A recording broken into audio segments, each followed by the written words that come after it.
I'm Rob Hallam and welcome to what is unfortunately the last in the present series of Motor Mania. But not to worry, we'll make sure it's a good show for you. We're going to start off with Ian Royle's report on classic car restoration for those of you who fancied, well, restoring a tired old clapped out motor. Joanne Soloman, she'll be donning her beret and onions as she looks at that classic French car, the 2CV. Trais Dover, she'll be seeing how the latest Land Rover Free Range gets on an off-road driving course, and Steve Vokins, he'll be continuing with his culture trail. So enjoy the programme.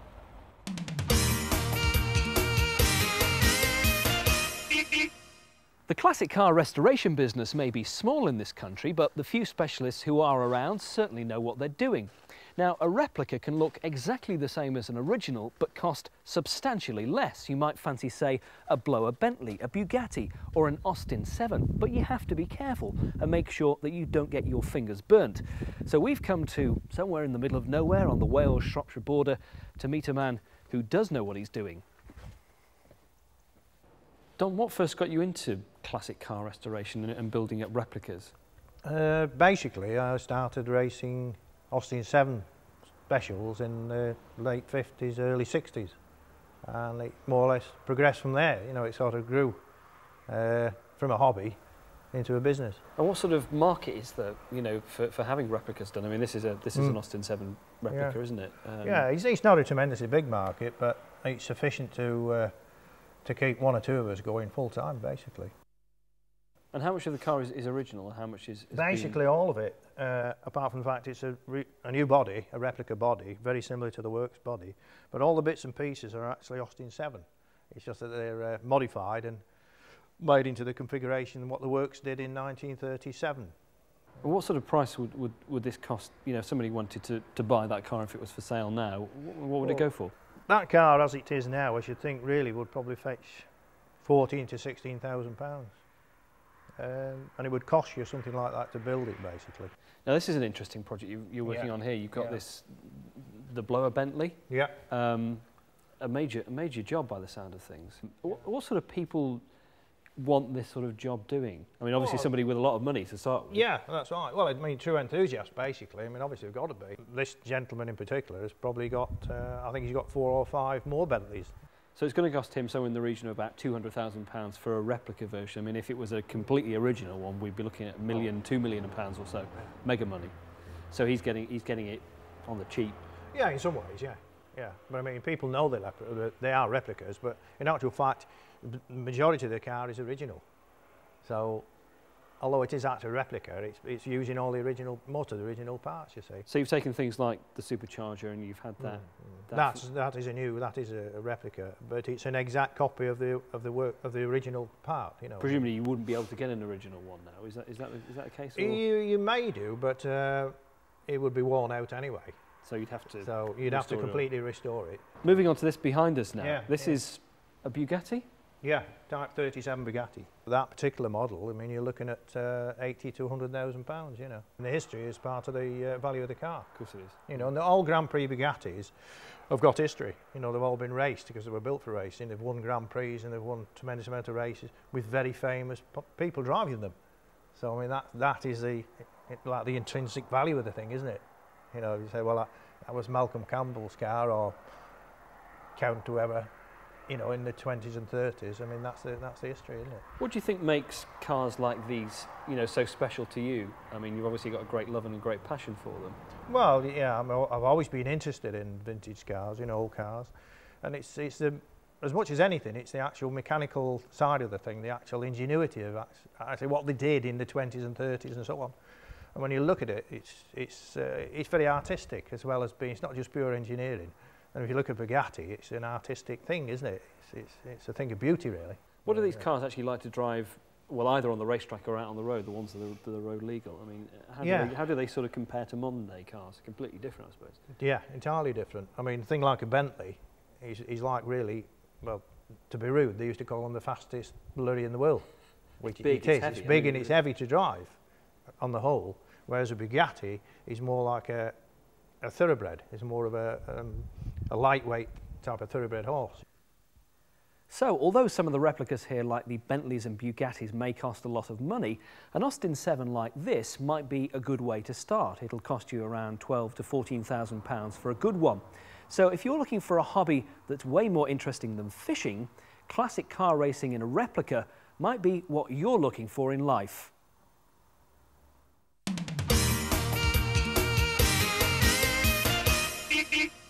Although the Land Rover Freelander has been out for a while and is currently the best-selling 4x4 in Europe, there has been an anxious wait for the new V6 engine. We've got it here today, and we're not going to test it out on the supermarket run, all 175 brake horsepower. We're going to take it off-roading at the 4x4 track in Solihull to see exactly what it's capable of.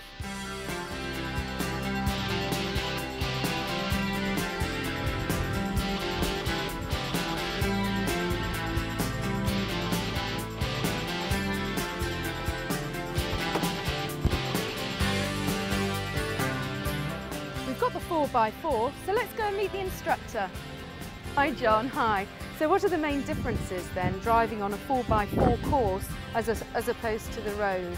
Very different in some respects because you've got more terrain to drive over, much more information coming into the brain and collecting that. Obviously you've got hill descents, hill climbs, mud, deep water, side tilts, etc. And what happens if we get stuck? Well, we'll talk about that later. Yeah, and what techniques can I learn? Part of the course will show you how to recover a car if it gets stuck.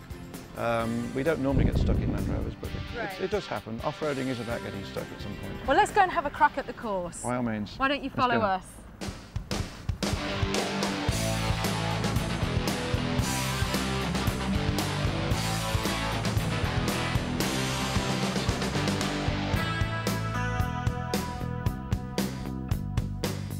We're in the jungle track now and going through a bit of water. Way. Oh, I mean, I know we've got good ground clearance, John, but is the underneath protected at all? There is underneath protection. There's a skid pan underneath the car, so some of the noises you're hearing is that just slipping along on the track. And a bit of side tilting now.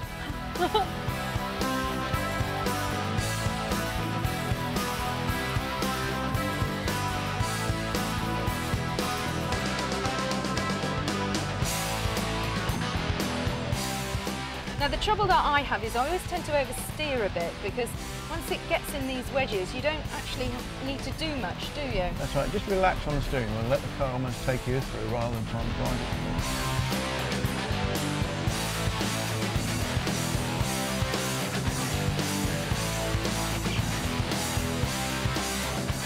I'm glad we got our windows up because it won't let in the mosquitoes.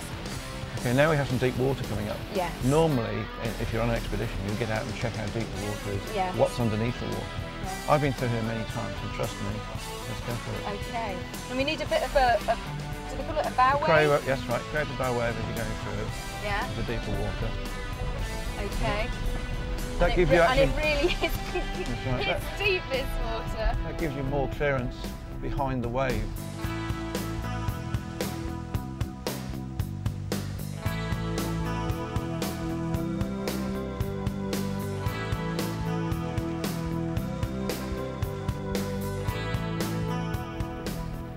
So that was the jungle track, and now we're going on to the land track, which is for driver training and demonstration.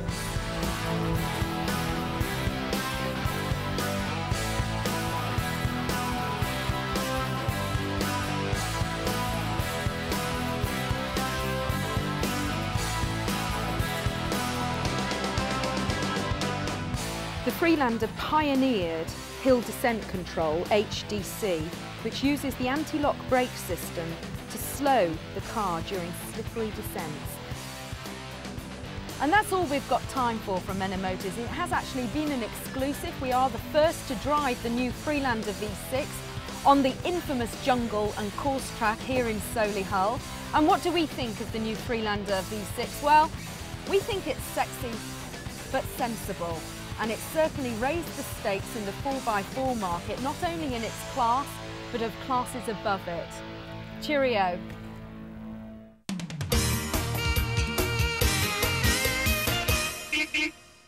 Well, as ever on Motor Mania, it's chucking it down, and that's as good a time as any to take a break. But when we come back, Joe Soloman will be looking at the 2CV and we'll have Steve Vokins' Culture Trail, and hopefully I'll be a little bit drier. We'll see you after the break.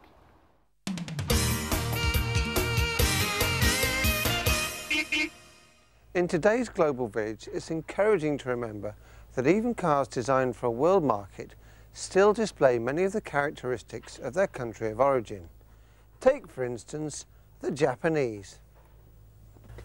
50 years ago, we used to make these in large numbers, and we'd sell them not just in this country, but throughout the remains of the empire. And then the Japanese had a go, and they found they were really rather good at it. So they carried on, and soon they were making them smaller, cheaper and better still. They didn't stick with radios though. They invented video cameras and all sorts of other electronic gadgetry. And it wasn't long before they got to thinking of other ways that they could employ this newfound knowledge to improving other mundane products. They looked at the car and decided it was a crude device needing loads of electronics. So they gave it electronic management systems, onboard computers, the whole works.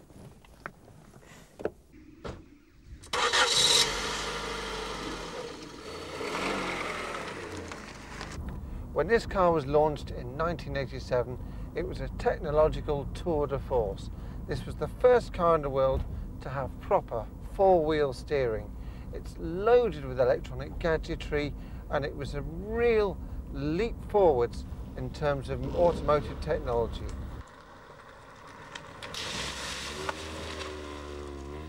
Leap forward some more, and this is the result, the Honda solar-powered car. Forget zero-emission cars that use electricity from power stations that still pollute. This car, now already several years old, is completely energy self-sufficient, taking its fuel from the sun. At the hands of its two lightly sautéed crew, the car won the Solar Challenge across Australia handsomely.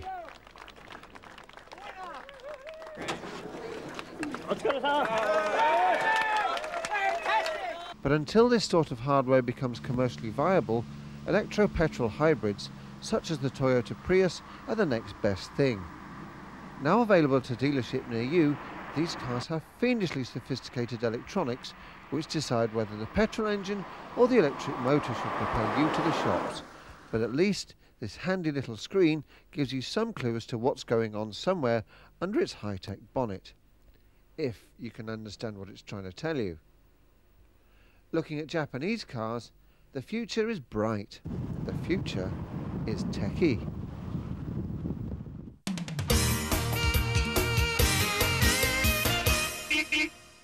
Over the years, it's fair to say that the French have built some absolutely brilliant cars, like the Peugeot 205 GTI.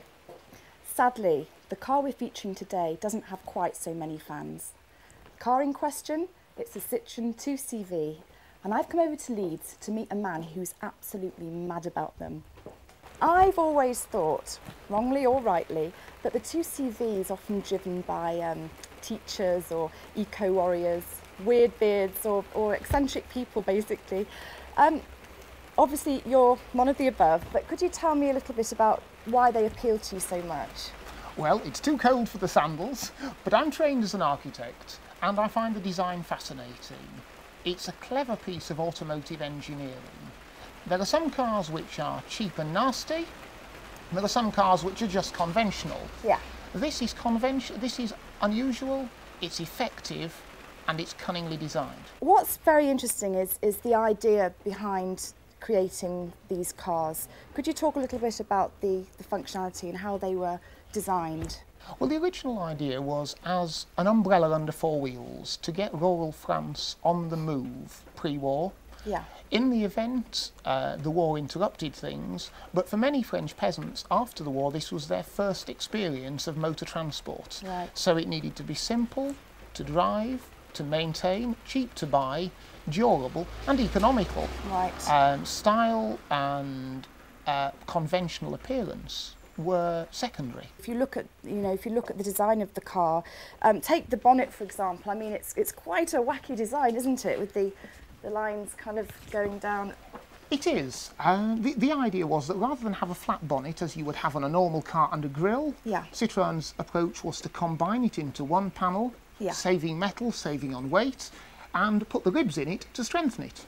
And you'll also notice this hinge, instead of a normal pair of bonnet hinges, there's this strange folded metal piece which is known as a Yoda hinge.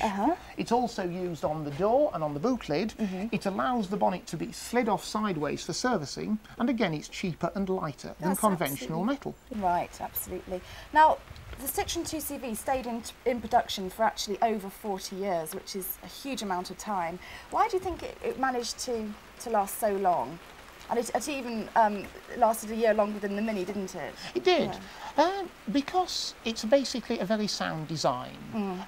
The Mini has lasted a long time for the same reason, and the other great post-war car was the Volkswagen Beetle. But what we have here is essentially a 5-door hatchback, full-length sunroof, front-wheel drive, independent suspension, air cooling so that it needs no antifreeze in winter. It sounds surprisingly modern, doesn't it? Absolutely. It's low maintenance, long life, ecologically sound, very economical. So that what was useful then is still valid now. The idea was that you could put a basket of eggs on the passenger seat, travel across a ploughed field with 4 people in the car, and then the eggs would remain unbroken. It had to have good ride quality because the French roads were so poor. Again, they were not much used for motor traffic at the time. So the suspension's very soft, it's very long travel, the wheels are relatively large. This is why the car seems to lurch and roll so much traditionally on corners, and everybody thinks it'll fall over. It won't fall over, it'll appear to get close. And in fact, when the cars were released, Citroen offered a prize to the journalists to say that if anybody could turn one over without actually crashing it, they would win the prize. Nobody ever managed to claim it. I think it's one of the classics of our time. It transcends normal automotive design to become an icon, obviously never intended as such, but it's become a symbol of France, particularly rural France. It's an enormously appealing car, and in a time when most cars seem to be designed on computers or by committee, this has character.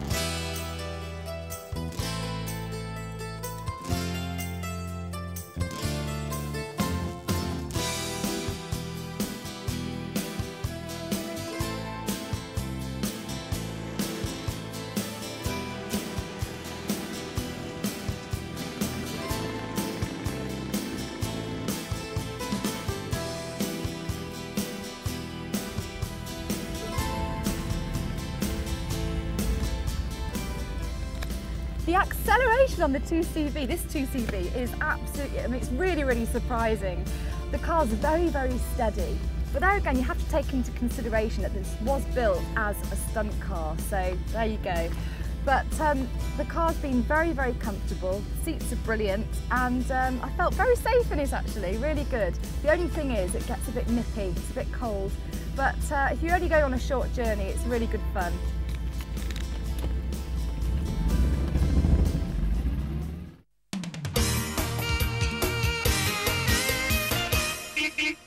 Caravans, curse of the holiday motorist, chugging down the motorway usually 2 abreast, holding up a trail of motorists and lorry drivers alike.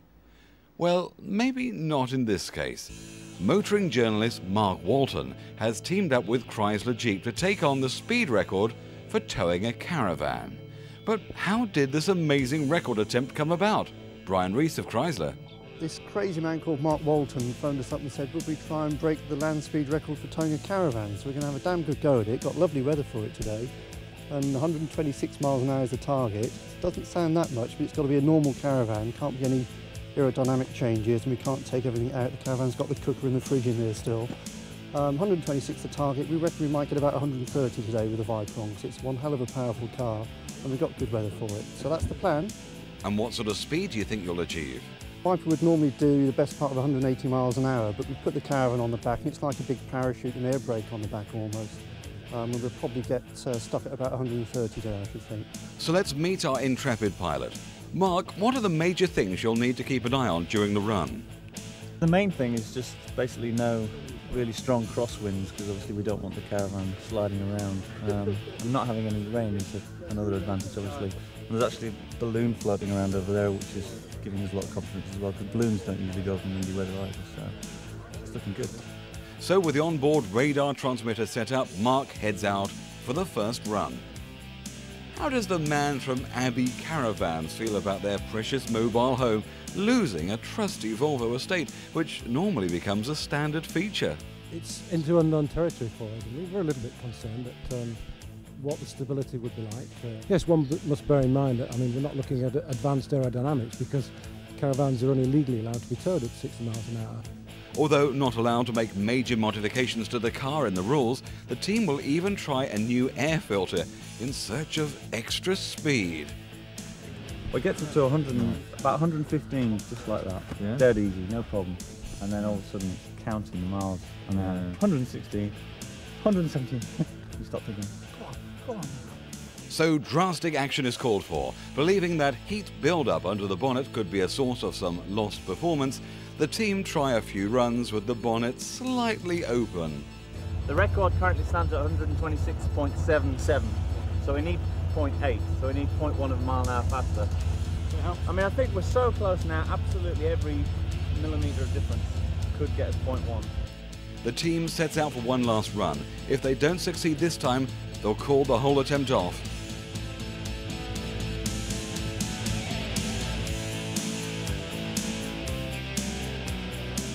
That actually felt like the best run.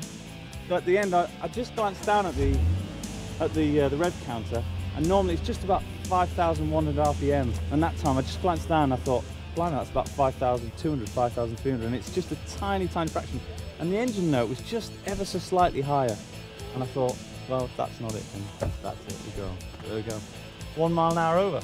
So congratulations to the team. They've just proven how fast a caravan could go.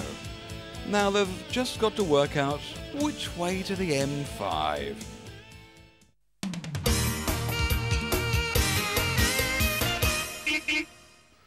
Oh, well, I'm sorry to say the weather's finally got the better of me and I've had to retire to the edit suite.